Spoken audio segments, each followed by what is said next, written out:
नमस्कार, news night में आप सभी का स्वागत है। मैं हूं निखिल सिंह। एक घंटे में बात करेंगे तमाम ताजा तरीन और महत्वपूर्ण खबरों की। बात होगी लोकसभा चुनाव के पहले दौर की सीटों के लिए शबाब पर पहुंचे चुनाव प्रचार की।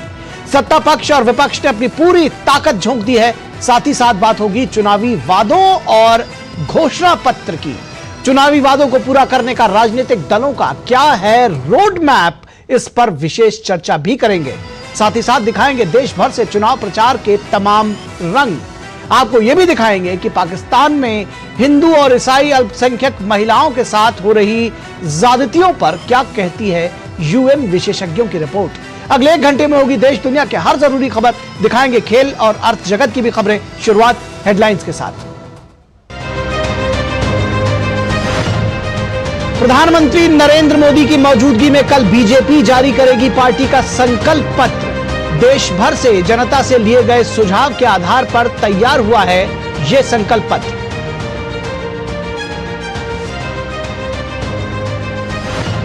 लोकसभा चुनावों के लिए आरजेडी ने जारी किया घोषणा पत्र। 1 करोड़ युवाओं को नौकरी, बिहार को विशेष राज्य का दर्जा दिलाने समेत किए तमाम वादे। एनडीए ने आरजेडी के परिवर्तन पत्र पर निशाना साधते हुए बताया इसे हवा हवाई।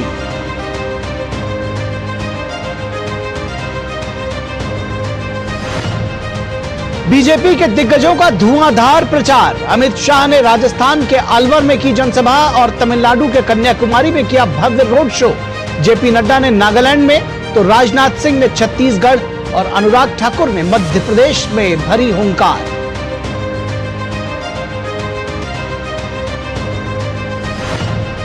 कांग्रेस सहित इंडिया गठबंधन के प्रचार अभियान ने पकड़ा जोर। छत्तीसगढ़ के बस्तर, महाराष्ट्र के भंडारा में राहुल गांधी ने, तो उत्तराखंड के रामनगर और हरिद्वार में प्रियंका वाड्रा ने की जनसभाएं। हिमाचल प्रदेश में लोकसभा चुनाव के लिए उम्मीदवारों पर चर्चा के लिए कांग्रेस की केंद्रीय चुनाव समिति की हुई बैठक। 10 दिन की एनआईए हिरासत में भेजे गए रामेश्वरम कैफे ब्लास्ट के दोनों मुख्य आरोपी। बेंगलुरु की विशेष एनआईए अदालत में हिरासत में भेजने का दिया आदेश। एनआईए को सीसीटीवी से मिले कई नए सबूत।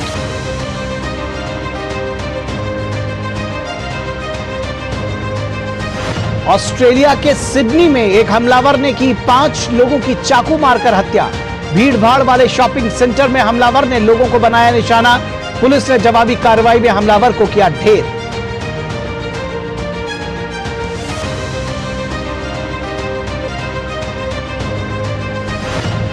अर्थव्यवस्था के मोर्चे पर लगातार अच्छी खबरें। $2.9 बिलियन की वृद्धि के साथ अब तक के सर्वाधिक स्तर पर पहुंचा विदेशी मुद्रा भंडार।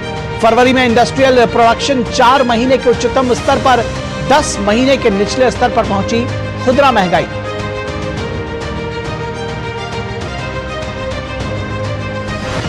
और देश भर में धूमधाम से मनाई गई बैसाखी बिहू का त्योहार। राष्ट्रपति और प्रधानमंत्री ने दी शुभकामनाएं। जलियांवाला बाग नरसंहार की बरसी पर प्रधानमंत्री ने शहीदों को किया नमन।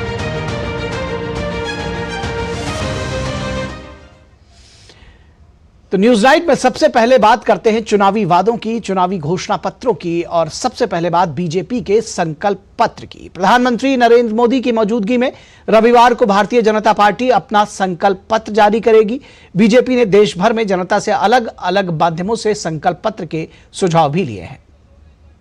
पीएम मोदी की मौजूदगी में दिल्ली में बीजेपी कार्यालय विस्तार में पार्टी संकल्प पत्र जारी करेगी। बीजेपी ने संकल्प पत्र तैयार करने के लिए रक्षा मंत्री राजनाथ सिंह की अध्यक्षता में समिति बनाई थी। इस समिति का संयोजक वित्त मंत्री निर्मला सीतारमण को बनाया गया था, जबकि केंद्रीय मंत्री पीयूष गोयल सह संयोजक नियुक्त किए गए। घोषणा पत्र समिति की बीजेपी कार्यालय में 2 अहम बैठकें भी आयोजित की गईं, जिसमें देश भर से आए सुझावों के संकलन के बाद अहम विषयों पर चर्चा की गई। कितना लोगों के बीच विश्वास है कि मोदी है तो मुमकिन है, और इसीलिए इतने बड़ी संख्या में लोगों ने अपने अलग अलग सुझावों से हमको लाभ दिया है। इन सब सुझावों का एक प्रकार से बेस बनाते हुए, इनको संकलन करते हुए सार्थक चर्चा हुई है। बीजेपी ने देश भर में आम जनता से अलग अलग माध्यम से संकल्प पत्र के लिए सुझाव भी लिए हैं। देश के प्रमुख शहरों में वैन चलाई गई, नमो ऐप पर भी सुझाव लिए गए। पीएम मोदी ने 2047 तक विकसित भारत का लक्ष्य सबके सामने रखा है। बीजेपी कई अहम मौकों पर ये बात कहती रही है कि बीते 10 सालों में जो देश में विकास हुआ है वो आगे की एक झांकी है। पीएम मोदी तीसरे कार्यकाल में और भी बड़े फैसले लेने का जिक्र करते रहे हैं। ऐसे में बीजेपी का संकल्प पत्र पार्टी के फिर से सत्ता में आने पर किन किन मुद्दों पर फोकस करने वाला रहने वाला है, उसकी तस्वीर सामने रखेगा। शैलेंद्र मिश्र के साथ ब्यूरो रिपोर्ट, डीडी न्यूज। और चुनाव के मौसम में वादों की भरमार है और सियासी दल अपना अपना घोषणा पत्र भी जारी कर रहे हैं। इसी कड़ी में आरजेडी ने अपना घोषणा पत्र जारी किया है, जिसे परिवर्तन पत्र का नाम दिया गया है। मजे की बात यह है कि केवल 23 सीटों पर लड़ने वाली पार्टी ने पूरे देश भर के लोगों के लिए चुनावी वादे किए हैं। लोकसभा चुनाव के पहले चरण के मतदान के 6 दिन पहले आरजेडी ने 2024 में जनता से 24 वादे करते हुए अपना घोषणा पत्र जारी कर दिया है।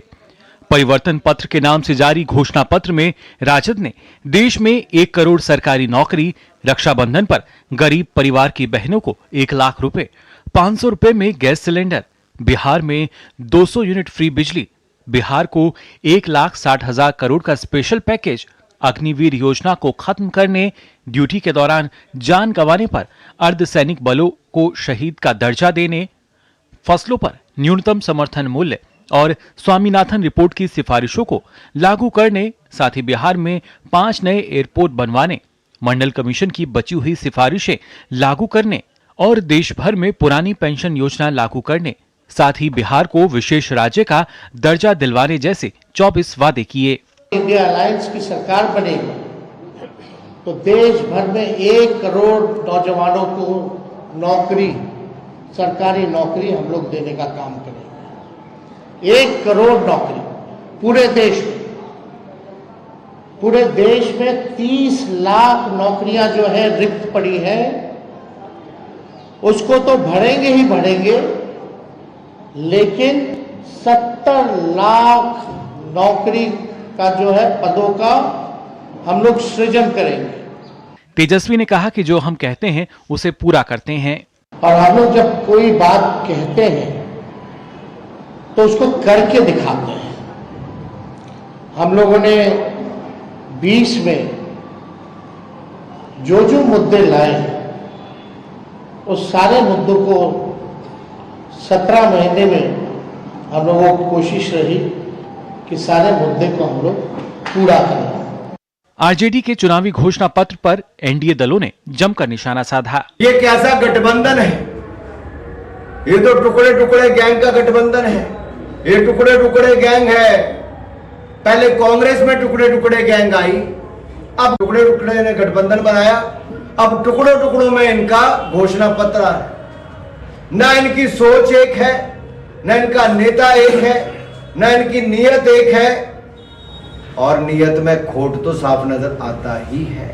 अगर 1 करोड़ लोगों को नौकरी ये दे सकते तो एक लंबे समय तक इन्हीं के परिवार के लोग बिहार की सत्ता में रहे, और उस वक्त कैसे नौकरियां बांटी गईं ये हम में से किसी को बताने की जरूरत नहीं है।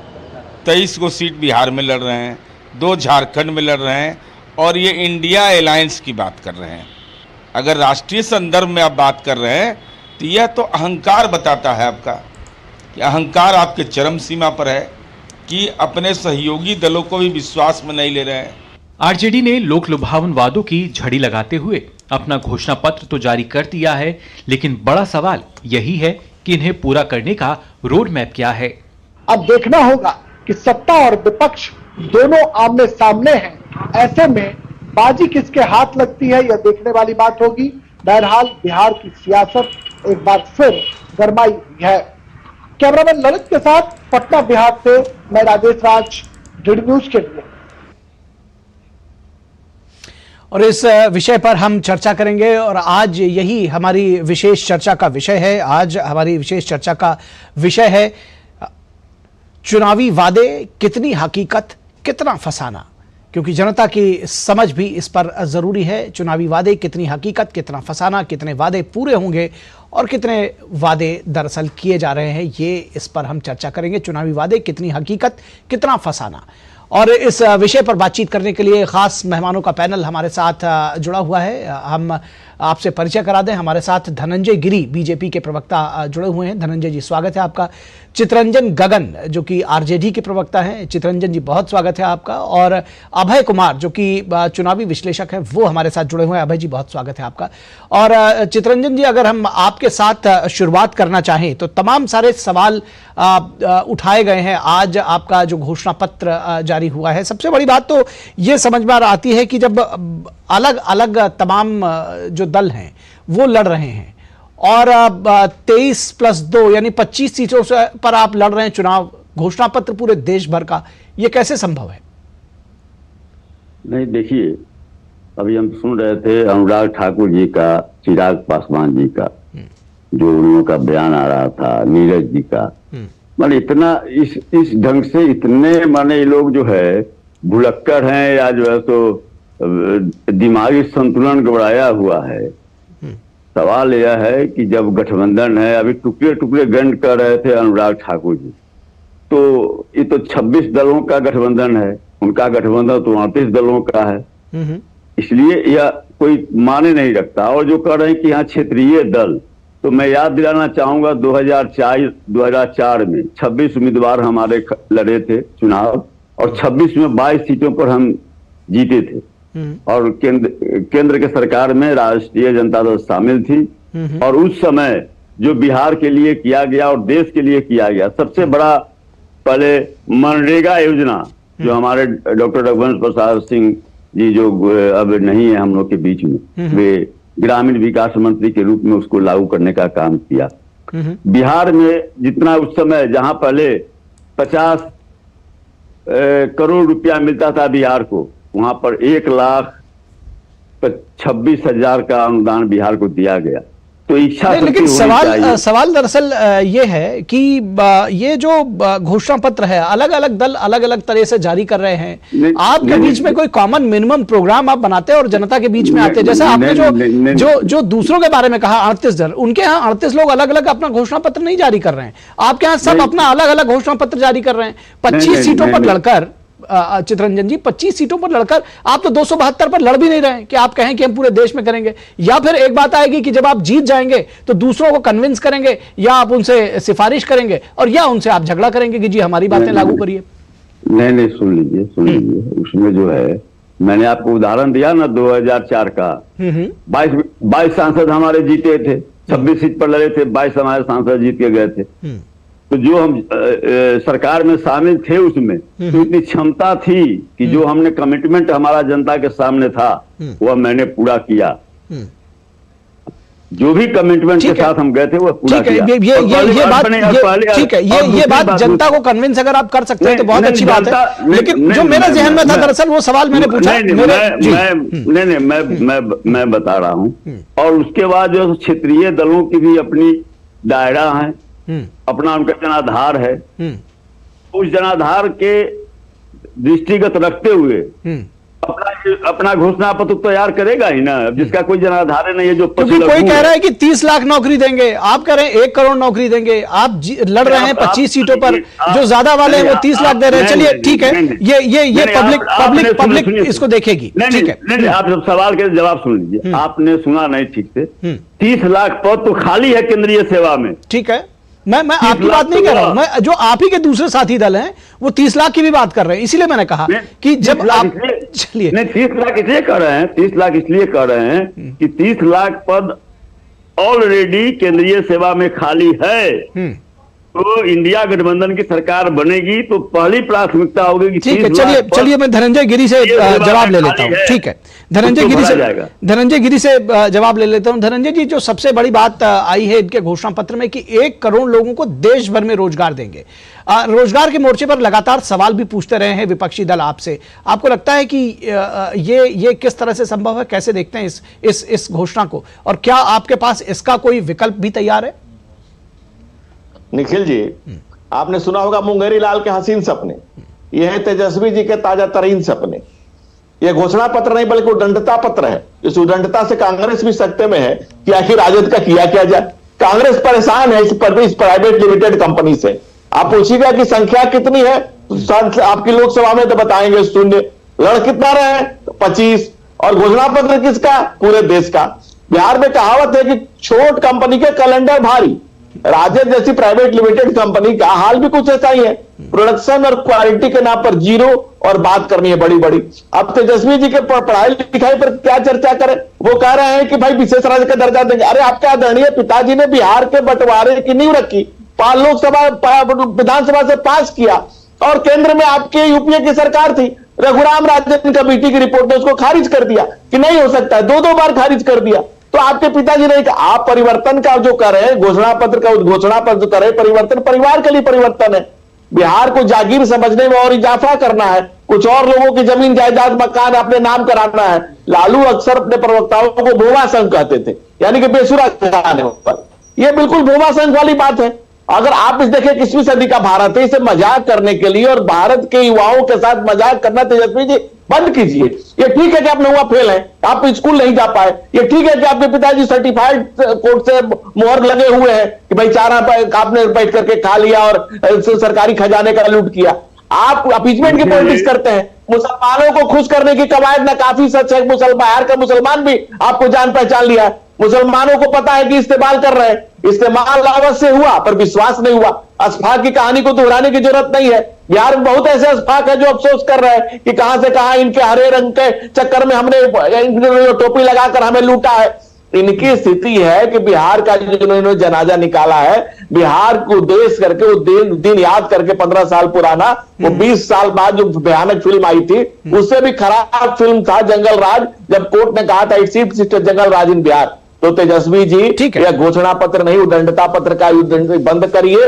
और जो भविष्य का भारत भाजपा के साथ है, भारत की महान विरासत का अपमान कर कोई भी राजनीतिक दल जिंदा नहीं रह सकता है। तेजस्वी जी की आदत और अदावत को जनता बखूबी जान चुकी है। महागठबंधन शुतुरमुर्ग की तरह है जो मोदी के तूफान को आते हुए देख करके बालू में अपना सर पाने की कोशिश कर रही है। ठीक है धनंजय जी, आपको पॉइंट आ गया। धनंजय जी आपको पॉइंट आ गया। अभय कुमार जी, आपसे समझना चाहेंगे दलसर, आपने दोनों राजनीतिक दलों के प्रवक्ताओं को देखा, एक दूसरे के ऊपर वार करना ठीक है, उनका अपना अधिकार भी है। मैं ये समझना चाहता हूं आपसे कि जब इस तरह के वादे तमाम किए जाते हैं, एक तो जनता कितनी कन्विंस होती है, आपको लगता है कि जनता किस तरह के वादों से कन्विंस होती है? और दूसरी बात यह कि इस तरह के जो तमाम वादे हैं जिनमें बहुत सारा अर्थतंत्र या कहा जाए कि आर्थिक उसके उपाय किए जाने चाहिए, जब आप कोई वादा करते हैं तो किस तरह से उसको पूरा करेंगे, ये भी एक बड़ा क्वेश्चन मार्क होता है। तो इसका भी कहीं ना कहीं उल्लेख होना चाहिए जो घोषणा पत्र है उसमें। बिल्कुल, इस बात का बिल्कुल उल्लेख होना चाहिए, तभी जनता जब एक्सेप्ट करेगी। मैं अगर कोई बात बोल रहा है तो उतना ही से बोल देने बाद से जनता एक्सेप्ट नहीं करती है। जनता चाहती है कि हकीकत में कितना हो सकता है या क्या हो सकता है। अगर रोड मैप के साथ आते तो जनता नो डाउट जनता आपके बात को ज्यादा अच्छे से लेती, ज्यादा एक करती। अब लालू जी बिहार में 1990 से 2005 तक बिहार के सरकार में रहे, 2004 से 2009 तक केंद्र में मंत्री रहे, उनके पुत्र भी 2015 में कुछ सत्ता में रहे, उसके बाद भी सत्ता में रहे हैं। तो कहने का मतलब यह है कि उस क्रम में इन्होंने क्या किया, उस समय इन्होंने जो भी काम किया, अच्छा किया, जैसा भी किया, उसके अनुसार जनता तोड़ेगी कि भैया अभी आप ये बोल रहे हैं और जब आप सत्ता में रहे तो आपने क्या किया। इन सब बातों को जब जनता मिला करके आएगी तभी जनता उसको जी जी जी। तो ये निश्चित तौर पर ये देखने की बात है कि किस तरह से जो वादे हैं उनको जनता उसका आकलन कैसे करती है। जी चितरंजन जी, मैं आपके पास ही आ रहा था और ये जो आरोप लगाए जा रहे हैं, आप अपनी बात तो कहिएगा ही, एक जो दोनों साथ में हमारे साथियों ने जो आरोप लगाया है कि आप पहले भी सत्ता में रहे हैं, लालू प्रसाद जी केंद्र की सत्ता में थे, तब आपने क्यों नहीं उसको विशेष राज्य का दर्जा दिलवा दिया और क्यों नहीं विशेष बजट दिलवा दिया। तो ये सारी बातें अब आकर कहना आप राज्य की भी सत्ता में रहे, तो ये कहीं ना कहीं कैसे कन्विंस करेंगे लोगों को? नहीं निखिल जी कई सवाल खड़ा हो गया है इसमें, और धनंजय जी आपके सवाल का जवाब नहीं दिए, रोजगार पर जवाब नहीं दिए। जो विश्लेषक हैं ठीक है, उनकी बात को मैं कुछ हद तक उनसे सहमत हूँ। जनता का सवाल जो उन्होंने किया है, पहली बात तो 17 महीने सरकार में रहे तेजस्वी जी, महागठबंधन की सरकार बिहार में रही, और 2020 के बिहार विधानसभा चुनाव में जनता के सामने उन्होंने जो वादे किए, उन वादों को 17 महीने में जमीन पर लाने का काम किया। इसलिए जनता का विश्वास उनके साथ में है। धनंजय जी इसलिए भाग रहे हैं रोजगार के सवाल पर, इसलिए भाग रहे हैं कि इनके नेता 2014 में वादा किया था उन्होंने कि मैं 2 करोड़ नौजवानों को नौकरी दूंगा। उन्होंने वादा किया था कि 15 लाख रुपए सबके खाते में डालूंगा। ब्लैक मनी स्विस बैंक से मंगाकर सबके खाते में 15-15 लाख रुपए दिए जाएंगे। किसानों की आय दुगना होगी और भी बहुत सारे वादे किए गए। तो मुंगेरी लाल के हसीन सपने तो वो दिखाए और बाद में जो है तो कह दे कि यह जुमला है। तेजस्वी यादव ने 17 महीना जब मौका मिला तो 2020 में जो वादे किए उन वादों को पूरा किया। जहां तक अभी सवाल हमारे साथी विश्लेषक ने उठाया कि भाई अर्थ का सवाल है, उसकी उल्लेख उसकी चर्चा होनी चाहिए। 2020 में भी यही नीतीश जी कहते थे, कहां से लाएगा, जेल में जहां बाप है, बाप कहां से लाएगा पैसा, यही बोलते थे नीतीश जी। ऑन रिकॉर्ड है, मैं ऐसे नहीं कर रहा हूं, हवा हवाई मैं नहीं कर रहा हूं। उसके बाद उसी नीतीश कुमार के मुख्यमंत्री रहते हुए उप मुख्यमंत्री तेजस्वी यादव ने 5 लाख नौजवानों को नौकरी दिया, नियोजित शिक्षकों तो इसका क्रेडिट किसको मिलेगा, मुख्यमंत्री को या उप मुख्यमंत्री को? ये तो बहस का विषय हो सकता है। मुख्यमंत्री को इसमें कहां दोमत है, जनता मान रही है। जनता के बीच में लाखों पॉपुलेट छपा रहे हैं। ठीक है, मेरे पास समय थोड़ा कम रह गया है चित्ररंजन जी। 17 साल में कई लोगों को नौकरी उन्होंने दिया। ठीक है, 17 साल में। ठीक है। और एक चीज जो ये कह रहे हैं कि हाँ लालू जी पहले भी रहे। ठीक है चित्ररंजन जी, आपका पॉइंट आ गया। समय बहुत कम रह गया, इसलिए मैं चाह रहा हूं बहुत जल्दी से मैं अपने दोनों साथियों से थोड़ा कुछ जानकारी ले लूं। धनंजय गिरी जी रोजगार के सवाल पर ये कह रहे हैं कि आप उनका जवाब नहीं दे रहे।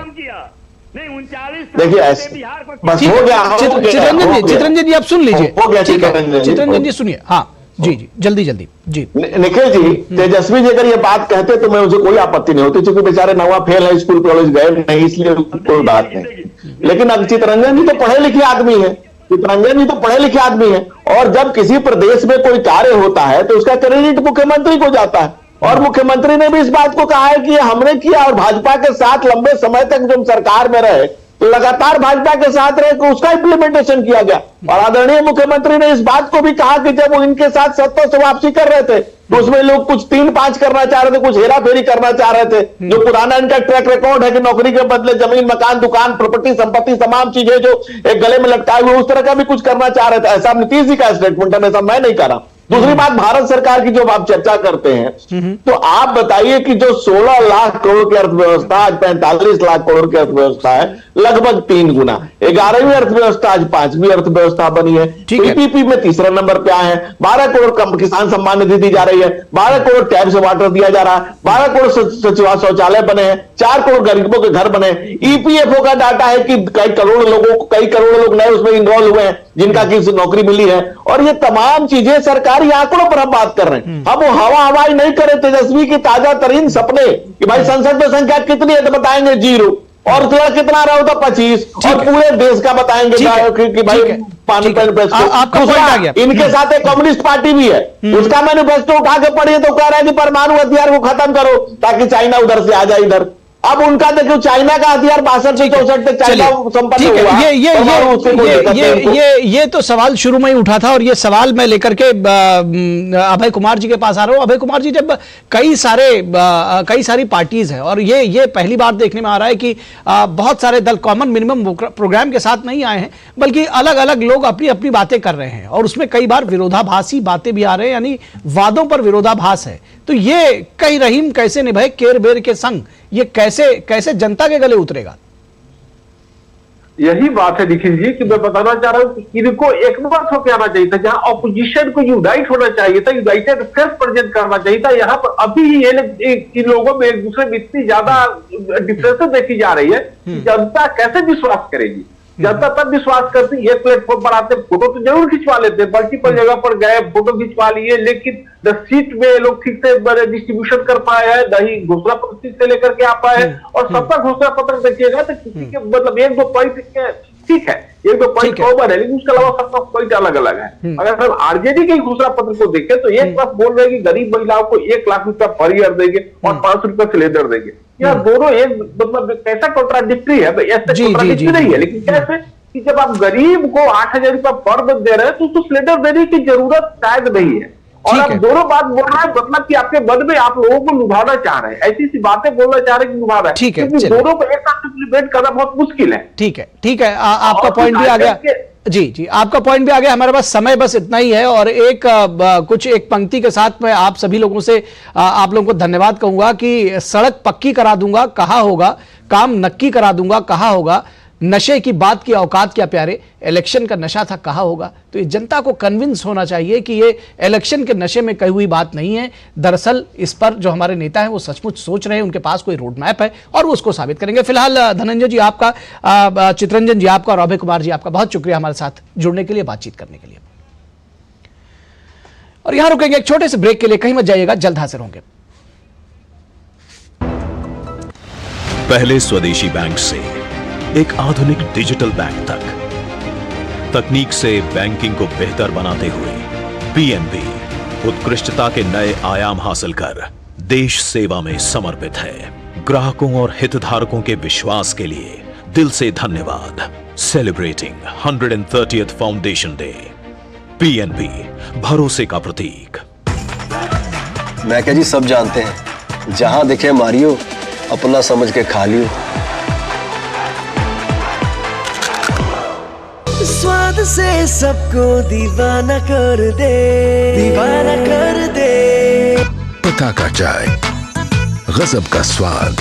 अगर छोले बने तो गोल्डी छोले मसाले, जहाँ जाएं रिश्ते बनाएं, जहाँ जाए रिश्ते बनाए, गोल्डी मसाले। लाखों की संख्या में श्रद्धालु पहुँचे अयोध्या। बरसों की प्रतीक्षा के बाद हमारे अयोध्या का गौरव लौटा है। नहीं तो पहले टेंट, टूटे घाट, गंदगी, कोई फैसिलिटी नहीं। और अब काशी देखो, केदारनाथ देखो, उज्जैन देखो, सोमनाथ देखो, सब भव्य दिव्य। और मोदी जी कहते हैं ये तो बस ट्रेलर है, आस्था का परचम लहराता रहे।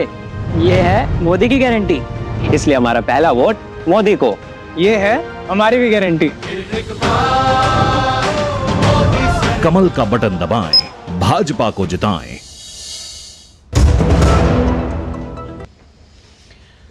स्वागत है आपका ब्रेक के बाद। और चुनावी समर में बीजेपी कोई कोर कसर नहीं छोड़ना चाहती, और यही वजह है कि बीजेपी के दिग्गज नेता देश भर में प्रचार की कमान संभाले हुए हैं। स्टार प्रचारक दिन रात जनता के बीच में है। और अमित शाह ने जहां आज तमिलनाडु और राजस्थान में चुनाव प्रचार किया, तो वहीं बीजेपी अध्यक्ष ने नागालैंड में लोगों से मतदान की अपील की, जबकि राजनाथ सिंह ने छत्तीसगढ़ और अनुराग ठाकुर ने मध्य प्रदेश में हुंकार भरी। 19 अप्रैल को लोकसभा चुनाव के पहले चरण के मतदान में एक हफ्ते से भी कम का समय बचा है। ऐसे में सभी राजनीतिक दल मतदाताओं को अपने पक्ष में करने के लिए एड़ी चोटी का जोर लगा रहे हैं। इसी कड़ी में भाजपा के वरिष्ठ नेता अमित शाह ने तमिलनाडु के कन्याकुमारी में रोड शो किया। इस रोड शो में भारी जनसैलाब उमड़ा। कन्याकुमारी जिले के ठकलाई में उन्होंने कहा कि केवल प्रधानमंत्री नरेंद्र मोदी ही तमिलनाडु के लोगों के लिए चिंतित हैं, और उन्होंने सेंगोल को संसद में रखकर तमिलों को महत्व दिया है। अमित शाह ने कहा कि डीएमके ने सनातन धर्म और अयोध्या में राम मंदिर का विरोध करके बहुसंख्यकों की भावनाओं को आहत किया है। अमित शाह ने बाद में राजस्थान के अलवर में जनसभा को संबोधित किया। ये चुनाव है मोदी जी को तीसरी बार प्रधानमंत्री बनाने का।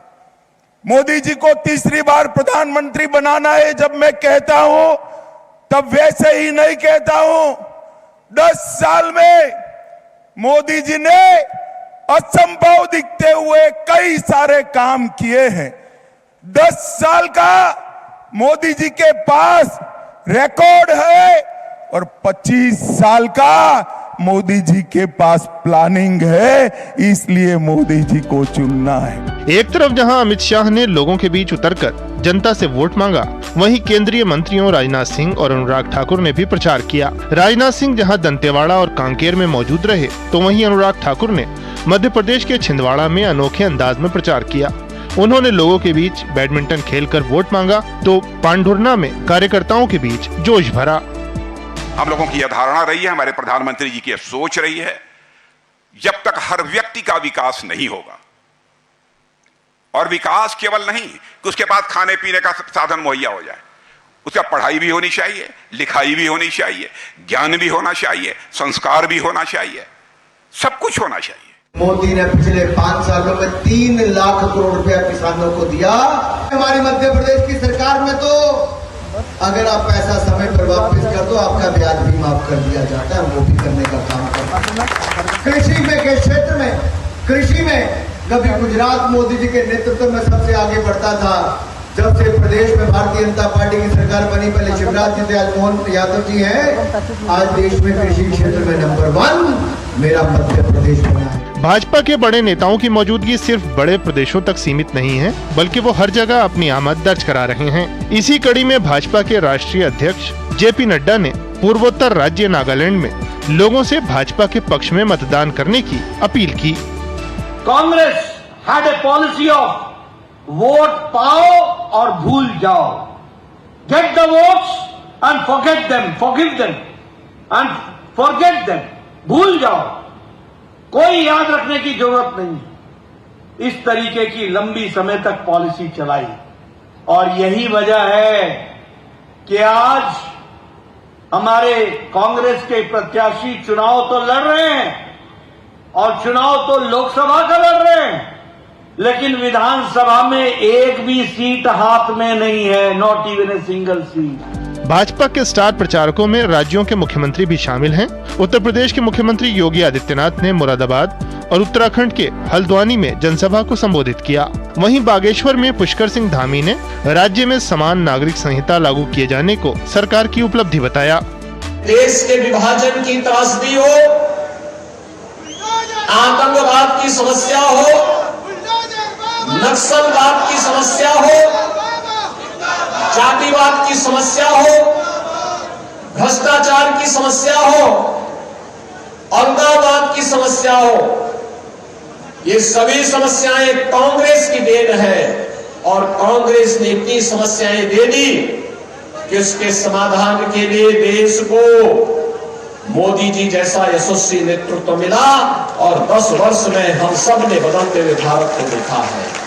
एक तरफ मोदी जी कहते हैं, हम लोग कहते हैं, उत्तराखंड की जनता कहती है कि आप देश के अंदर ये कानून लागू होना चाहिए सबके लिए, कोई किसी वर्ग का हो, जाति का हो, धर्म का हो, संप्रदाय का हो, किसी पंथ का हो, सबके लिए देश में एक समान कानून लागू होना चाहिए। उत्तराखंड को गौरव प्राप्त हो गया और सोच इनकी देखिए, ये कहते हैं मुस्लिम पर्सनल लॉ का जो कानून है वो देश के अंदर लागू होना चाहिए। हैदराबाद में AIMIM अध्यक्ष असदुद्दीन ओवैसी के खिलाफ चुनाव लड़ रही भाजपा उम्मीदवार माधवी लता आज के समय चर्चा के केंद्र में हैं। इनका अनोखा प्रचार अभियान सभी को अपनी तरफ आकर्षित कर रहा है। वहीं मंडी निर्वाचन क्षेत्र से भाजपा उम्मीदवार कंगना रनौत ने जोगिंदर नगर विधानसभा क्षेत्र का दौरा किया, तो मेरठ निर्वाचन क्षेत्र से भाजपा उम्मीदवार अरुण गोविल ने घर घर जाकर चुनाव अभियान चलाया। तुमकुरू में कर्नाटक भाजपा के अध्यक्ष BY विजेंद्र और राज्य के पूर्व मुख्यमंत्री और JDS नेता HD कुमारस्वामी तुमकुर लोकसभा क्षेत्र से भाजपा के उम्मीदवार V सोमन्ना के लिए प्रचार करते नजर आए। Bureau report, DD news.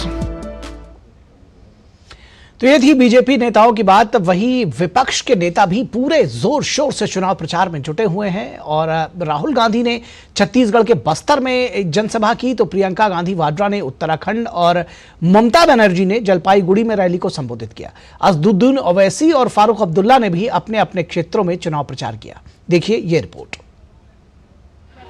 Lok Sabha चुनाव की तारीख जैसे जैसे करीब आ रही है, राजनीतिक दल पूरे जोर शोर के साथ प्रचार में जुट गए हैं। इसी कड़ी में कांग्रेस नेता राहुल गांधी ने छत्तीसगढ़ के बस्तर में जनसभा की। इस दौरान कांग्रेस नेता ने कांग्रेस की चुनावी गारंटियां गिनवाई। जो भी गरीबी रेखा से नीचे है उन सब की हम लिस्ट बनाएंगे और हर परिवार में हम एक महिला को चुनेंगे। उस महिला के बैंक अकाउंट में 8,500 रुपए हमारी सरकार डालेगी। वहीं तृणमूल कांग्रेस नेता और पश्चिम बंगाल की मुख्यमंत्री ममता बनर्जी ने जलपाईगुड़ी में एक सार्वजनिक रैली को संबोधित किया, तो दूसरी ओर TMC महासचिव अभिषेक बनर्जी ने पश्चिम बंगाल के कूच बिहार में रोड शो किया। रोड शो में बड़ी संख्या में उनके समर्थकों ने हिस्सा लिया। हालांकि पश्चिम बंगाल में इंडी गठबंधन के दल आमने सामने हैं। मुर्शिदाबाद में कांग्रेस नेता और बहरामपुर से कांग्रेस पार्टी के लोकसभा उम्मीदवार अधीर रंजन चौधरी को कुछ टीएमसी कार्यकर्ताओं के साथ बहस करते हुए देखा गया। इस घटना पर प्रतिक्रिया व्यक्त करते हुए टीएमसी नेता कुणाल घोष का कहना है कि ये घटना कांग्रेस की निराशा को दर्शाती है। देखिए, अधीर रंजन चौधरी जो किया बहुत बुरा काम किया। एक तृणमूल कांग्रेस कर्मी निहत्था उसके ऊपर अटैक किया। कांग्रेस जो लड़के हैं वही प्रोवोक किया था और अभी बोल रहा है गो बैक। बोला रहे गो बैक, अगर ये सही है, अगर गो बैक बोला उसके लिए मारना पड़ेगा। हिमाचल प्रदेश में लोकसभा चुनाव के लिए उम्मीदवारों पर चर्चा के लिए नई दिल्ली स्थित AICC मुख्यालय में कांग्रेस की केंद्रीय चुनाव समिति की बैठक हुई। इस बैठक में कांग्रेस अध्यक्ष मल्लिकार्जुन खड़गे, पूर्व अध्यक्ष सोनिया गांधी और पार्टी महासचिव KC वेणुगोपाल समेत तमाम वरिष्ठ नेता मौजूद रहे। तो वहीं कांग्रेस नेता प्रियंका गांधी वाड्रा ने उत्तराखंड के नैनीताल के रामनगर में एक सार्वजनिक रैली को संबोधित किया। उन्होंने भाजपा द्वारा देश के विकास में कांग्रेस के योगदान को नकारे जाने पर अपना गुस्सा जाहिर किया।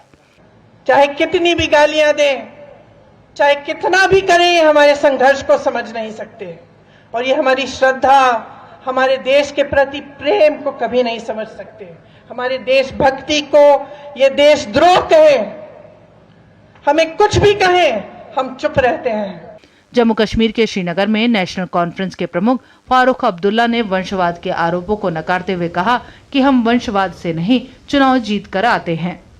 हम लोग इलेक्शन से आते हैं, डायनेस्टी से नहीं आते। क्या वो भूल गए? उनकी पार्टी में जो भी हैं वो डायनेस्टी से नहीं है? क्या वो बिल्कुल ही दूध से धुले हुए हैं? गलत है। सिर्फ नेशनल कॉन्फ्रेंस ये है और कांग्रेस जिसमें वो है। इधर हैदराबाद में AIMIM अध्यक्ष असदुद्दीन ओवैसी ने घर घर जाकर जनसंपर्क किया। इस मौके पर उन्होंने कहा कि हमारा इस चुनाव में तेलंगाना में किसी दल से गठबंधन नहीं है। Bureau report, DD news. और खबर पश्चिम बंगाल से, जहां के PDS राशन घोटाले की जांच तेजी से जारी है। ED इस मामले में आरोपियों पर लगातार शिकंजा कस रही है। प्रवर्तन निदेशालय ने पश्चिम बंगाल के पूर्व खाद्य मंत्री ज्योति प्रिय मल्लिक और 2 अन्य से जुड़ी संपत्तियों की कुर्की की है। ये तीनों मामलों के आरोप में अब जेल में बंद है। ED द्वारा 150 करोड़ रुपए से अधिक की संपत्ति कुर्की गई है। इस घोटाले में 2 अन्य आरोपी बकीबुर रहमान और तृणमूल नेता शंकर आद्या शामिल हैं। ED ने जो संपत्ति कुर्की है उसमें बोलपुर के सॉल्ट लेक स्थित मल्लिक का घर, उनके करीबी सहयोगियों के नाम पर कई अन्य बेनामी संपत्तियां, कोलकाता और बेंगलुरु में रहमान के 2 होटल्स शामिल हैं। और रुकेंगे एक ब्रेक के लिए, कहीं मत जाइएगा। ब्रेक के उस पार भी तमाम दिलचस्प खबरें हैं।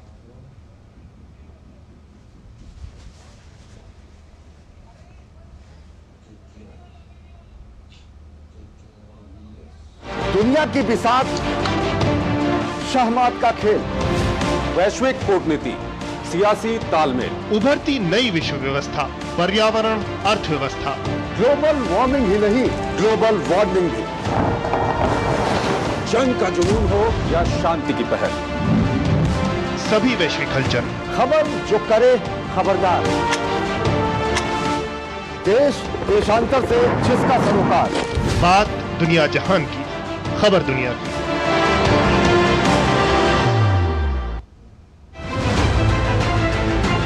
दुनिया की सबसे तेज रफ्तार और 5वीं सबसे बड़ी अर्थव्यवस्था, विश्व स्तर के बुनियादी ढांचे, भारत की फिनटेक क्रांति की कहानी मेक इन इंडिया और स्टार्टअप इंडिया की सफलता की, आर्थिक जगत की सुर्खियां, आम आदमी के लिए क्या है मायने, शेयर बाजार और दूसरे फाइनेंशियल मार्केट्स के तमाम अपडेट्स, कारोबार जगत की बड़ी खबरों का। पहले स्वदेशी बैंक से एक आधुनिक डिजिटल बैंक तक, तकनीक से बैंकिंग को बेहतर बनाते हुए PNB उत्कृष्टता के नए आयाम हासिल कर देश सेवा में समर्पित है। ग्राहकों और हितधारकों के विश्वास के लिए दिल से धन्यवाद। Celebrating 130th foundation day. PNB भरोसे का प्रतीक।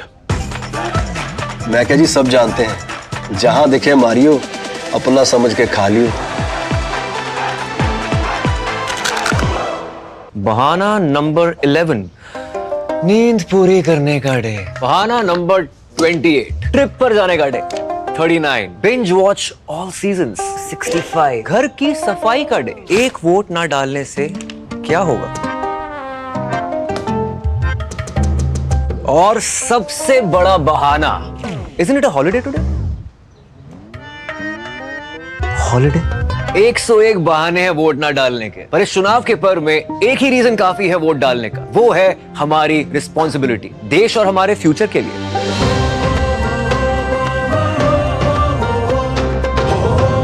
तो चलो सब मिलकर मनाते हैं इस चुनाव के पर्व को गर्व के साथ। हमारी पीढ़ी को तो वोट के बदले में धोखे ही मिले थे, और हमारी पीढ़ी को बस गरीबी हटाओ के नारे। पानी ढोती थी, इज्जत दांव पर लगाकर अंधेरे में शौच को जाती थी, धुएं में आंखें जलाती थी, और फिर हमें मिले मोदी जी कामदार। हमारा दर्द महसूस किया है मोदी जी ने, तभी तो झट से भेज दिए बिजली, पानी, गैस, शौचालय। अब घर में बीमारियां कम हो गई है ना अम्मा? हाँ। दवा का खर्चा घटा है और ढेर सारा समय बचा है। हमारे जैसे करोड़ों निकले हैं गरीबी से बाहर। पर मम्मी भाभी, मोदी जी कहते हैं कि ये तो बस ट्रेलर है, आगे पूरे भारत से गरीबी हटाने की गारंटी है मोदी जी की। और मोदी को जिताना है हमारी गारंटी है। कमल का बटन दबाएं, भाजपा को जिताएं। गोल्डी छोले मसाले जहाँ जाएं रिश्ते बनाएं। जहाँ जाए रिश्ते बनाए गोल्डी मसाले। स्वागत है आपका ब्रेक के बाद। और प्रधानमंत्री नरेंद्र मोदी की युवाओं के बीच एक अलग छवि है और अक्सर ही वे कुछ नया करते रहते हैं। पीएम ने अब देश के 7 ऑनलाइन गेमर्स से मुलाकात की है। गेमर्स से मुलाकात के दौरान पीएम मोदी ने उनसे उनके काम के बारे में तो जरूर जानकारी ली, वे काफी सहज अंदाज में हंसी मजाक करते हुए भी दिखे। गेमर्स ने इस बात पर खुशी जाहिर की है कि सरकार उनकी क्रिएटिविटी को पहचान रही है।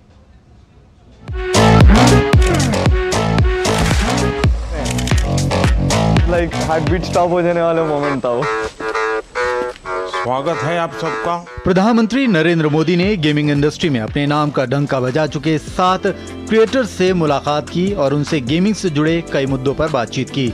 इन 7 गेमर्स में नमन माथुर, अनिमेश अग्रवाल, मिथिलेश पणकर, पायल धरे, अंशु बिष्ट, तीर्थ मेहता और गणेश गंगाधर शामिल हैं। इन सभी गेमर्स के सोशल मीडिया पर लाखों फॉलोअर्स हैं। पीएम ने इन गेमर्स के साथ कई दिलचस्प गेम भी खेले और उनसे इन खेल की बारीकियों को समझने की कोशिश की। पीएम मोदी ने वर्चुअल गेमर्स के साथ बातचीत के दौरान जलवायु परिवर्तन और स्वच्छ भारत जैसे मुद्दों को लेकर युवाओं में जागरूकता बढ़ाने के लिए गेम डेवलपमेंट पर भी चर्चा की। दुनिया आज एक बहुत बड़ी चर्चा करती है ग्लोबल वार्मिंग की, क्लाइमेट के इश्यूज हैं। दुनिया में अलग अलग तरीके अपनाए हैं। मैंने दुनिया के सामने अलग विषय रखा है। मैंने कहा है मिशन लाइफ, और लाइफ शब्द से मेरा मतलब है लाइफस्टाइल फॉर एनवायरनमेंट। अगर मान लीजिए मैं एक ऐसी गेम बनाऊं जो क्लाइमेट की चैलेंज को कैसे हम मिटिगेट करेंगे, कौन से रास्ते होंगे, किस किस रास्ते से जाएंगे, किस रास्ते से ज़्यादा सफलता मिलेगी, सरलता मिलेगी। जैसे हम लोग स्वच्छता के विषय को लेकर के ही गेम बने और हर बच्चा खेले। भारत के जो वैल्यूज़ हैं वो नई पीढ़ी उसको जीना सीखे, उसका महत्व समझे और उसको बैकग्राउंड इंफॉर्मेशन मिले। प्रधानमंत्री ने गेमर से गेमिंग इंडस्ट्री में महिलाओं की भागीदारी और गेमिंग से संबंधित मुद्दों पर चर्चा की। उन्होंने गेमिंग इंडस्ट्री में नए डेवलपमेंट पर भी चर्चा की। इसके अलावा पीएम ने स्किल बेस्ड गेम्स और तेजी से इनकम कराने वाले गेम्स को चुनने के बीच की परेशानी के बारे में भी पूछा। वहीं वीडियो गेम की लत के बारे में भी बातचीत हुई। गेमर्स के साथ संवाद के दौरान प्रधानमंत्री नरेंद्र मोदी ने कहा कि उनकी कोशिश है कि 2047 तक मध्यवर्गीय परिवार के जीवन से सरकार बिल्कुल बाहर निकल जाए। मेरी तो कोशिश है कि देश की स्थिति इतनी आगे ले जाए हम कि 2047 तक खास करके मध्यम वर्गीय परिवारों की जिंदगी से सरकार बिल्कुल बाहर निकल जाए। वरना ये कागज लाओ, वो कागज लाओ, ये दो, यहाँ क्यों गया, वहां क्यों गया, उसी में ही जिंदगी फंसी हुई है। सरकार की जरूरत गरीब को होती है, उसको मुसीबत के समय सरकार मिलनी चाहिए। प्रधानमंत्री नरेंद्र मोदी से मुलाकात के बाद गेमर्स ने पीएम मोदी के साथ अपनी तस्वीरें भी खिंचवाईं और ऑटोग्राफ भी लिए और बाद में इन्हें अपने इंस्टाग्राम पर शेयर किया। गेमर्स ने प्रधानमंत्री से अपनी मुलाकात के अनुभव को भी साझा किया। अफ्रीका में ऐसी बहुत सी कंट्रीज है जो स्पेसिफिकली वहाँ की पॉवर्टीज कम करने के लिए या वहाँ के कोई जो लोकल इश्यूज है उसको अवेयरनेस उसके लिए बढ़ाने के लिए ऐसी गेम्स स्पेसिफिकली स्टूडियोज बनाते हैं। तो आई थिंक ऐसे गेम्स इंडियन स्टूडियोज भी कैचअप कर सकते हैं। आप गेम डेवलपमेंट में घुसो, थोड़े से ऐसे गेम्स डेवलप करो जो हमारे कल्चर या इंडिया कैसे चलता है या हमारा क्लाइमेट या व्हाटएवर ज्योग्राफी, इन सब चीज़ों को देखकर ऐसे गेम्स बनाओ एंड उन चीज़ को हम लोग पुश करने की पूरी कोशिश करेंगे। जो गेम डेवलपर्स हैं उनको एनवायरनमेंट पे फोकस करके इंडिया की ऐसी गेम बनाना चाहिए जिसमें एनवायरनमेंट और हमारे जो क्लीननेस है उसकी तरफ ध्यान देने के लिए आई थिंक वो मुझे बहुत ही अच्छा लगा। Bureau report, DD news.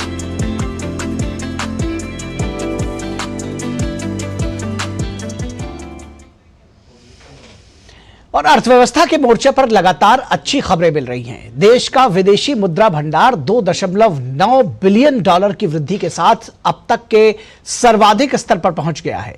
इतना ही नहीं, फरवरी महीने में इंडस्ट्रियल प्रोडक्शन 4 महीने के उच्चतम स्तर पर रहा, जबकि खुदरा महंगाई 10 महीने के न्यूनतम स्तर पर पहुंच गई है। देश की अर्थव्यवस्था का शानदार प्रदर्शन लगातार देखने को मिल रहा है। लगातार नीचे जाती खुदरा महंगाई, तेजी से बढ़ते औद्योगिक उत्पादन और रिकॉर्ड स्तर को छू रहे विदेशी मुद्रा भंडार के आंकड़े अर्थव्यवस्था की शानदार तस्वीर पेश कर रहे हैं। खुदरा महंगाई दर में आई कमी की बात करें तो ये 10 महीने के निचले स्तर 4.85% पर आ गई है। मार्च में भारत की खुदरा मुद्रास्फीति की बात करें तो ये फरवरी के 5.09% की तुलना में तेजी से नीचे आई। खाने पीने की चीजें सस्ती होने से खुदरा महंगाई दर में ये गिरावट देखी गई है। अभी खुदरा महंगाई दर में और राहत मिलने की उम्मीद जताई जा रही है। भारतीय रिजर्व बैंक ने इस साल सामान्य मानसून की उम्मीद जताते हुए चालू वित्त वर्ष के लिए खुदरा मुद्रास्फीति 4.5% रहने का अनुमान लगाया है। एक तरफ खुदरा महंगाई दर नीचे गई है तो देश का औद्योगिक उत्पादन नई ऊंचाइयों पर पहुंच रहा है। ताजा आंकड़ों के अनुसार औद्योगिक उत्पादन फरवरी में सालाना आधार पर 5.7% बढ़ा। ये 4 महीनों का सर्वाधिक स्तर है। खनन क्षेत्र के अच्छे प्रदर्शन ने इस बढ़त में अहम भूमिका निभाई है। एक साल पहले इसी महीने में ये 4.8% बढ़ा था। अर्थव्यवस्था का दमखम दिखाने में विदेशी मुद्रा भंडार भी पीछे नहीं है। 5 अप्रैल को समाप्त सप्ताह में विदेशी मुद्रा भंडार अब तक के सर्वाधिक स्तर पर जा पहुंचा है। 2.98 अरब डॉलर से अधिक के इजाफे के साथ विदेशी मुद्रा भंडार 648.56 अरब डॉलर के नए सर्वकालिक स्तर पर पहुंच चुका है। भारतीय विदेशी मुद्रा भंडार अब हर बार नए स्तर को छू रहा है। पहले कारोबारी सप्ताह में ये 2.95 अरब डॉलर से बढ़कर 645.58 अरब डॉलर हो गया था। वो उस समय का सबसे ऊंचा स्तर था। पिछले दिनों मौद्रिक नीति की समीक्षा के दौरान भारतीय रिजर्व बैंक ने भी अर्थव्यवस्था को लेकर अच्छी तस्वीर सामने रखी थी। कई अंतर्राष्ट्रीय संस्थान भी बार बार कह रहे हैं कि इस वित्तीय वर्ष में भारतीय अर्थव्यवस्था की नई रफ्तार देखने को मिलेगी। Bureau report, DD news. और खबर ऑस्ट्रेलिया से, जहां के सिडनी के एक वेस्ट मॉल में चाकूबाजी की घटना सामने आई है। सिडनी पुलिस ने बताया है कि सिडनी के एक शॉपिंग सेंटर में कई लोगों को चाकू मार दिया गया। दिल दहला देने वाली ये घटना वेस्टफील्ड बॉन्डी जंक्शन मॉल परिसर में घटी।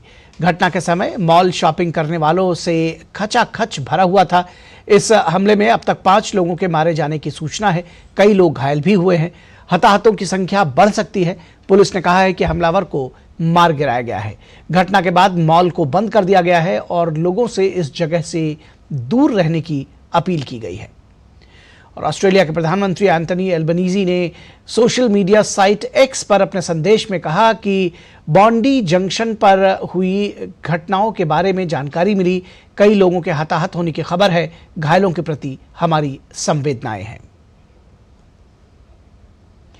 और संयुक्त राष्ट्र संघ ने पाकिस्तान में हिंदू और ईसाई महिलाओं पर हो रहे अत्याचार को बेहद गंभीरता से लेते हुए पाकिस्तान सरकार से ऐसे मामलों पर कड़ी कार्रवाई करने को कहा है। यूएन ने पाकिस्तान सरकार के प्रति अपनी नाराजगी भी जताई है। यूएन की रिपोर्ट उन विशेषज्ञों के दावे की तरह से आई है और ये भारत के उन दावों की भी तस्दीक करती है जिसमें वो पाकिस्तान में हिंदू, सिख और दूसरे अल्पसंख्यकों पर अमानवीय अत्याचार किए जाने की बात करता रहा है। पाकिस्तान में अल्पसंख्यकों पर हो रहा अत्याचार एक बार फिर सुर्खियां बटोर रहा है। इस बार संयुक्त राष्ट्र ने मानवाधिकार विशेषज्ञों की एक रिपोर्ट का हवाला देते हुए हिंदू, ईसाई और दूसरे अल्पसंख्यक समुदायों पर हो रहे अत्याचार पर कड़ी कार्रवाई करने और उन्हें तुरंत रोकने की सख्त ताकीद की है। संयुक्त राष्ट्र के विशेषज्ञों ने अपनी रिपोर्ट में कहा है कि पाकिस्तान में अक्सर हिंदू और ईसाई अल्पसंख्यक महिलाओं के साथ जोर जबरदस्ती, जबरन शादी, धर्म परिवर्तन, गर्भपात, दुराचार, यौन हिंसा, अपहरण और बाल विवाह जैसी वारदातों को अंजाम दिया जा रहा है। हैरानी की बात है कि उन महिलाओं की तमाम शिकायतों के बावजूद पाकिस्तान की सरकार आरोपियों पर कोई कार्रवाई नहीं करती। विशेषज्ञों ने कहा है कि पाकिस्तान को संबंधित अंतर्राष्ट्रीय संधि के तहत अपने दायित्वों को पूरा करने की जरूरत है। विशेषज्ञों ने कहा कि ईसाई और हिंदू लड़कियों पर अत्याचार किया जा रहा है, लेकिन अब यह बर्दाश्त नहीं किया जाएगा। संयुक्त राष्ट्र मानवाधिकार के उच्चायुक्त कार्यालय के बयान में विशेषज्ञों के हवाले से कहा गया है कि धार्मिक अल्पसंख्यक समुदायों से संबंधित महिलाओं और लड़कियों के साथ इस तरह के व्यवहार को उचित नहीं ठहराया जा सकता। संयुक्त राष्ट्र के विशेषज्ञों की रिपोर्ट भारत के उन दावों की तस्दीक करती है जिसमें वो पाकिस्तान में हिंदू, सिख और दूसरे अल्पसंख्यकों पर अमानवीय अत्याचार किए जाने की बात करता रहा है। भारत अक्सर इस मसले को संयुक्त राष्ट्र में उठाता रहा है। पाकिस्तान से भागकर भारत आए शरणार्थी वहां के हालात बयां करते हैं। पाकिस्तान में बहुत किडनैपिंग होते थे, मारते थे, पीटते थे और लूटते भी थे। मेरी फैमिली को डर लगता था कि वो घर पे आ पाएगी कि नहीं आ पाएगी, बाहर भी नहीं जाने देते और हिंदू को मुसलमान में कनेक्ट भी करते थे। पाकिस्तान में तो बहुत परेशानियां है, इतनी परेशानियां जो इधर बंदा कटोरा ले घूमे ना वो भी अच्छा है, इधर सुखी है उधर दुखी है। मैंने 2012-2013 में जब पाकिस्तान छोड़ा तब भी यही हालात थे। आज तो उससे भी बदतर हालात हैं, उससे भी बदतर हालात हैं। Religious conversation, target killing, kidnapping, ये तो आजकल रूटीन हो गया है। वहाँ पे तो हमारी जो बहनें हैं वो तो घर से बाहर निकल ही नहीं पाती हैं। हम अपनी बच्चियों को पढ़ा नहीं सकते हैं। और दूसरा जो सबसे बड़ा फैक्ट है कि भाई 12-13 साल की उम्र में उनको किडनैप करके उनको कन्वर्ट कर देते हैं। हम तो वहाँ पे छोटे थे, गर्ल्स का ज़्यादा प्रॉब्लम होता था, हम बाहर निकल नहीं पाते थे वहाँ पे। पाकिस्तान में अल्पसंख्यकों पर हो रहे अत्याचारों के बारे में अब दुनिया को जानकारी हो रही है और उसका असली चेहरा बेनकाब हो रहा है। लेकिन सवाल है कि क्या वैश्विक संस्थाएं सिर्फ चेतावनियों से ही काम चलाएंगी या फिर इसको लेकर कोई ठोस कार्रवाई भी की जाएगी। Bureau report, DD news. और रुकेंगे एक ब्रेक के लिए, कहीं मत जाइएगा, जल्द हाजिर होंगे। पहले स्वदेशी बैंक से एक आधुनिक डिजिटल बैंक तक, तकनीक से बैंकिंग को बेहतर बनाते हुए पीएनबी उत्कृष्टता के नए आयाम हासिल कर देश सेवा में समर्पित है। ग्राहकों और हितधारकों के विश्वास के लिए दिल से धन्यवाद। Celebrating 130th foundation day. PNB, भरोसे का प्रतीक।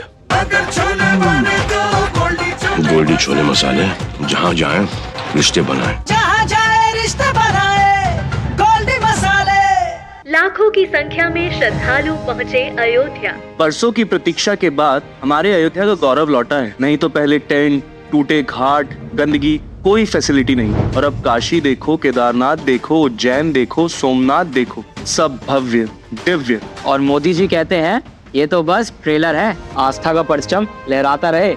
ये है मोदी की गारंटी, इसलिए हमारा पहला वोट मोदी को। ये है हमारी भी गारंटी। कमल का बटन दबाएं, भाजपा को जिताएं। मैं क्या जी, सब जानते हैं, जहां दिखे मारियो, अपना समझ के खा लियो। स्वाद से सबको दीवाना कर दे, दीवाना कर दे। पता का चाय, गजब का स्वाद। स्वागत है आपका ब्रेक के बाद। हर साल जब भी 13 अप्रैल की तारीख आती है, अंग्रेजों की निर्दयता की कहानी फिर से ताजा हो उठती है। उस घटना को आज 105 वर्ष बीत चुके हैं, लेकिन जख्म आज भी ताजा हैं। यह कहानी है जलियांवाला बाग की, भारत की आजादी की लड़ाई की सबसे दुखद और क्रूर घटनाओं में से एक, जलियांवाला बाग हत्याकांड का ये दिन। उस नरसंहार का दृश्य कैसा रहा होगा, इसकी कल्पना भी नहीं की जा सकती। इस काले दिन को हम कभी नहीं भूल सकते। जलियांवाला बाग नरसंहार की बरसी पर प्रधानमंत्री मोदी ने वीर शहीदों को नमन किया। 13 अप्रैल 1919 के वो 10 मिनट हमारी आजादी की लड़ाई की वो सत्य गाथा, चीर गाथा बन गई। अमानवीयता की सारी हदें पार कर दी। वो मासूम बालक बालिकाएं, वो बहनें, वो भाई, जिनके सपने आज भी जलियांवाला बाग की दीवारों में अंकित गोलियों के निशाने में। 13 अप्रैल 1919 की वो तारीख जिसने पूरे भारत को झकझोर कर रख दिया था, कोई भूल नहीं सकता। उस दिन भारत के एक दर्दनाक नरसंहार में निहत्थे, निर्दोष और शांतिपूर्ण ढंग से इकट्ठा हुए लोगों पर जनरल डायर के नेतृत्व में गोलियां बरसाई गई थीं और न जाने कितने बेगुनाह मारे गए थे और घायल हुए थे। इस हत्याकांड में बेकसूर भारतीयों के खून की नदियां बह गई थीं। रॉलेट एक्ट के खिलाफ शांतिपूर्ण विरोध में भाग लेने के लिए हजारों की संख्या में लोग उस दुर्भाग्यपूर्ण दिन जलियांवाला बाग में इकट्ठा हुए थे। जनरल रेजिनाल्ड डायर के नेतृत्व वाली ब्रिटिश सरकार ने विरोध को अपने अधिकार के लिए खतरे के रूप में देखा और कार्रवाई करने का फैसला किया। 13 अप्रैल 1919 को डायर और उसके सैनिकों ने जलियांवाला बाग में प्रवेश किया और एकमात्र निकास को अवरुद्ध कर दिया और बिना किसी चेतावनी के डायर ने अपने सैनिकों को निहत्थी भीड़ पर गोली चलाने का आदेश दे दिया। इस नरसंहार में हजारों की संख्या में बूढ़े, जवान और बच्चों को गोलियों से छलनी करके मौत के घाट उतार दिया गया। जलियांवाला बाग नरसंहार के शहीदों को आज श्रद्धांजलि दी गई। आज का दिन ऐतिहासिक दिन है। इस ऐतिहासिक दिन पर हमको जैसे मालूम है कि एक बहुत बड़ा जो अत्याचारी डायर ने बड़ा कांड किया था जलियांवाला बाग में, हजारों की संख्या में लोग शहीद हो गए थे। मैं इस अवसर पर उन सब शहीदों को भी अपनी ओर से श्रद्धांजलि अर्पित करता हूँ। जलियांवाला बाग नरसंहार के बाद पूरे भारत में आक्रोश फैल गया और ब्रिटिश शासन के खिलाफ विरोध प्रदर्शन शुरू हुआ। प्रथम विश्व युद्ध में ब्रिटिश राज का समर्थन करने वाले महात्मा गांधी ने भी औपनिवेशिक सरकार के साथ असहयोग आंदोलन का आह्वान किया। ये घटना भारत के स्वतंत्रता संग्राम में एक महत्वपूर्ण मोड़ साबित हुई। Bureau report, DD news. और देश के अलग अलग हिस्सों में बैसाखी और बिहू पर्व की धूम रही। उत्तरी राज्यों में जहां बैसाखी का पर्व हर्षोल्लास के साथ मनाया गया, वहीं असम में रोंगाली बिहू के पहले दिन गोरू बिहू मनाया गया। राष्ट्रपति और प्रधानमंत्री ने इस अवसर पर देशवासियों को शुभकामनाएं दी हैं। देश के उत्तरी राज्यों में शनिवार को बैसाखी का पर्व हर्षोल्लास के साथ मनाया गया। जहां लोगों ने पवित्र नदियों और सरोवरों में आस्था की डुबकी लगाई, तो वहीं असम में बिहू उत्सव की शुरुआत हुई। बैसाखी सिख समुदाय का महत्वपूर्ण त्योहार है। बैसाखी से सिख नव वर्ष का प्रारंभ होता है। तो वहीं भारत जैसे कृषि प्रधान देश में खेती किसानी के लिहाज से भी ये अहम पर्व है। पंजाब और हरियाणा में इस दिन से फसल की कटाई शुरू होती है। बैसाखी के अवसर पर दिल्ली के बंगला साहिब गुरुद्वारा में भी श्रद्धालुओं की भीड़ पहुंची। श्रद्धालुओं ने अरदास कर माथा टेका, तो वहीं बड़ी संख्या में श्रद्धालु अमृतसर के श्री हरमिंदिर साहिब में डुबकी लगाने के लिए उमड़े। ਧੰਨ ਧੰਨ ਗੁਰੂ ਗੋਬਿੰਦ ਸਿੰਘ ਮਹਾਰਾਜ ਜੀ ਵੱਲੋਂ ਦੇਸ਼ ਕੌਮ ਦੀ ਰੱਖਿਆ ਵਾਸਤੇ ਖਾਲਸਾ ਪੰਥ ਦੀ 350ਵੀਂ ਸਜਨਾ ਦਿਵਸ ਦੀ ਲੱਖ ਲੱਖ ਵਧਾਈ ਹੋਵੇ। 13 ਅਪ੍ਰੈਲ ਵਿਸਾਖੀ ਵਾਲਾ ਦਿਨ ਵਿਸਾਖ ਦੇ ਨਵੇਂ ਸਾਲ ਦੀ ਸ਼ੁਰੂਆਤ ਪੂਰੇ ਭਾਰਤ ਵਾਸੀਆਂ ਨੂੰ ਅਤੇ ਖਾਸ ਤੌਰ ਤੇ ਪੰਜਾਬ ਵਾਸੀਆਂ ਨੂੰ ਔਰ ਵਿਸ਼ੇਸ਼ ਰੂਪ ਚ ਹਰਿਤ ਕ੍ਰਾਂਤੀ ਦੇ ਪ੍ਰਤੀਕ किसान भरावां नूं बहुत बहुत बधाई। उत्तर प्रदेश के मुख्यमंत्री योगी आदित्यनाथ ने लखनऊ में बैसाखी के अवसर पर नाका हिंडोला गुरुद्वारे में माथा टेका। बैसाखी के अवसर पर उत्तराखंड के हरिद्वार में आस्था का सैलाब उमड़ पड़ा है, जहां हर की पौड़ी सहित विभिन्न घाटों पर बड़ी संख्या में श्रद्धालुओं ने गंगा नदी में डुबकी लगाई। इधर असम में रोंगाली बिहू के पहले दिन गोरू बिहू पूरे असम में मनाया गया। ये असमिया नववर्ष की शुरुआत और बसंत के आगमन का प्रतीक है। इस दिन किसान अपनी गायों को हल्दी और दालों से बनी मैं हल्दी लगाने से पहले उन्हें नहलाने के लिए तालाब और नदी किनारे लाते हैं। केंद्रीय मंत्री सर्बानंद सोनोवाल ने भी इसमें हिस्सा लिया और बिहू की शुभकामनाएं दी। आज के दिन हमारे असमिया समाज के लिए बहुत बड़े दिन है और हम इसी अवसर पर सभी लोगों को असम में बड़ा ब्रह्मपुत्र पहाड़ भयाम जो हमारा बृहत्तर असमिया समाज है, सभी वर्गों को मैं शुभकामना देता हूँ। बिहू असम में फसल कटाई का प्रमुख त्योहार है। ये फसल पकने की खुशी में मनाया जाता है। बिहू शब्द दिमासा लोगों की भाषा से है। बिहू को पहले बिशु कहा जाता था। Bureau report, DD news. तो न्यूज नाइट के इस अंक में बस इतना ही। हमारी पूरी टीम को दीजिए इजाजत। नमस्कार।